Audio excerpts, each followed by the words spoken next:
Chers tous, j'ai besoin quand même d'échanger un peu avec vous sur la fameuse question du dialogue tant demandé en République démocratique du Congo, mais j'aimerais quand même fixer sur ce que le président lui-même a dit.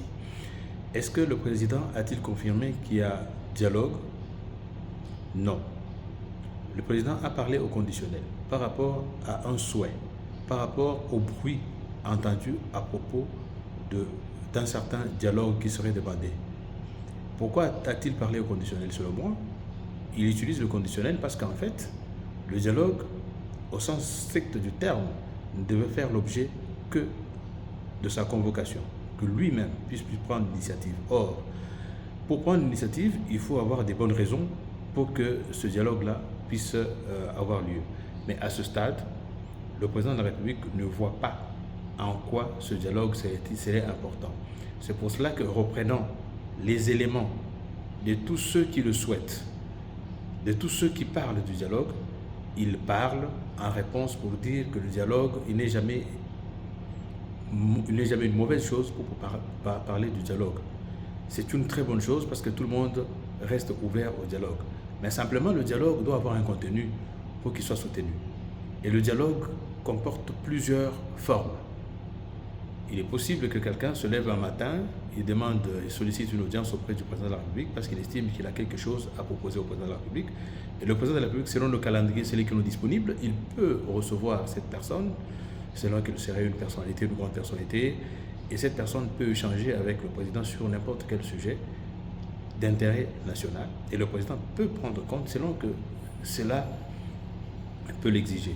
Mais le dialogue ne peut pas être une imposition, surtout de ceux qui sont à l'étranger. Lorsqu'on parle de ce dialogue, la plupart des cas, les gens veulent s'appuyer sur la fameuse question de la situation de l'Est du pays. Mais la situation de l'Est du pays n'est pas un fait intérieur de la République démocratique du Congo. Les gens qui sont à l'Est du pays ne sont que des représentants des étrangers. Et ce sont ces étrangers qui veulent justifier leur entrée dans notre pays pour parler du dialogue en les utilisant.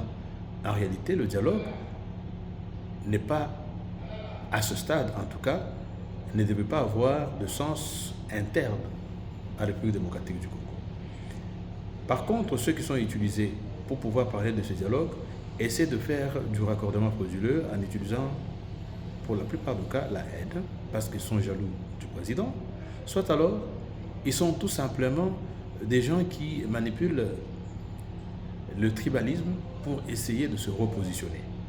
C'est dans ce but-là, le seul but, que la plupart des cas, les gens qu'on entend parler du dialogue essayent de s'appuyer pour pouvoir faire exister une crise factice. En réalité, la crise n'est pas intérieure, la crise est extérieure, c'est la crise au niveau des frontières parce que quelqu'un a déjà dit ce pourquoi il envahit le Congo. Il envahit le Congo parce qu'il est à la recherche de ses terres. Les terres, je ne sais pas qui les lui avait attribuées. Donc, c'est une fausse question. Il a déjà répondu. Et donc, aujourd'hui, on ne peut plus parler du dialogue si il faut prendre ce sens-là. Ce dialogue n'existe pas. Il a justifié, il a dédouané lui-même le président de la République. Il n'a pas un problème de compétence, il n'a pas un problème de quoi que ce soit. C'est par contre quelqu'un qui veut, qui cherche une réponse à une revendication qu'il voudrait, mais malheureusement, la manière de le faire a été mauvaise parce qu'il a tué pour pouvoir réclamer ces fameuses terres qui n'existent pas du reste. Et donc, je voudrais donner un conseil à tous nos amis en interne. Si nous avons des propositions à faire au président, nous pouvons trouver des moyens légaux pour le faire.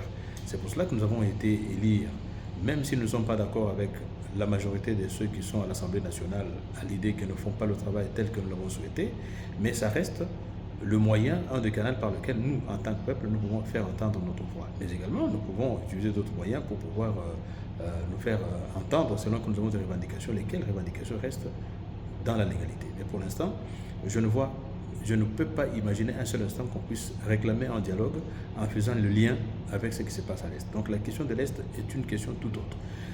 On justifie aussi par moments en faisant allusion aux revendications soi-disant du 1-23, des revendications qui sont fallacieuses parce que justement eux-mêmes ne savent pas le soutenir.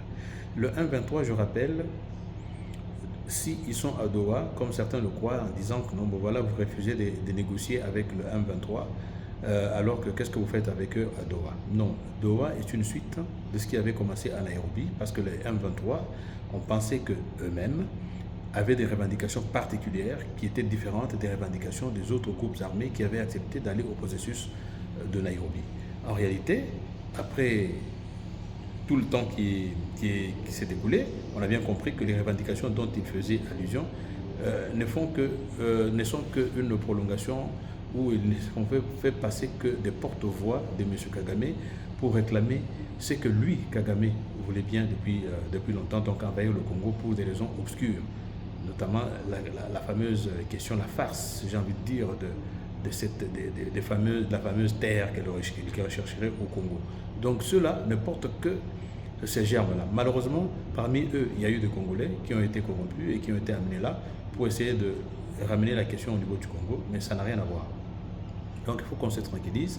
Le 1-23 n'est pas à Doha pour négocier de sorte que l'on puisse parler d'un dialogue national et qu'on les inclurait. Non, ça n'a rien à voir. Le 1-23 a voulu se distinguer des autres groupes armés et le président a été de bonne foi en acceptant quand même qu'ils puissent s'expliquer, qu'ils puissent donner leurs revendications au niveau de Doha dans le cadre du prolongement du processus de Nairobi. Ça n'a rien à voir avec une quelconque crise en interne. Donc, ils n'ont pas une revendication et tout le monde le sait. Lorsqu'on a entendu parler de leurs fameuses revendications, tout le monde a bien suivi que ces revendications n'ont rien à voir avec nous et donc il faut qu'on se tranquillise. Le dialogue, il faut lui donner un contenu. À ce stade, les tenants de ce dialogue-là, tous ceux qui utilisent le terme dialogue, pour la plupart, en tout cas, je n'entends pas personnellement de vraies revendications, je n'entends pas la substance, je ne comprends pas qu'est-ce que l'on recherche dans ce dialogue-là. À la limite, c'est des personnes qui voudraient peut-être se repositionner. Aujourd'hui, on n'est plus dans cette histoire, on est ailleurs. De plus en plus, je donne du crédit à tous ceux qui pensent maintenant que le président de la République n'était pas dans un mandat, mais plutôt dans une mission.